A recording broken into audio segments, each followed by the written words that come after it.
Processing orders can take time, but what if you could simplify it with just a few clicks? With presets in Ordoro, you can quickly apply shipping options to future orders. Let's walk through how to create and use them. To set up a preset, start by selecting the checkmark next to an order on the Order List page. In the Shipping panel on the right side of the screen, click on Presets and choose Create a Shipping Preset. In the Preset menu, give your preset a name.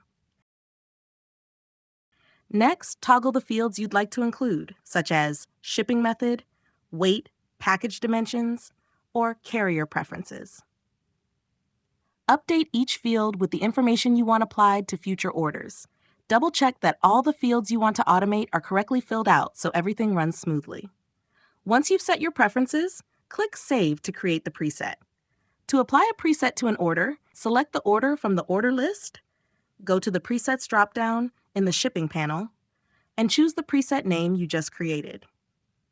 The shipping options, like the carrier and package details, will automatically update for that order. With presets, you can save time, reduce errors, and ensure every order is processed consistently, making your shipping workflow faster and more efficient. Give it a try and see just how much time you can save.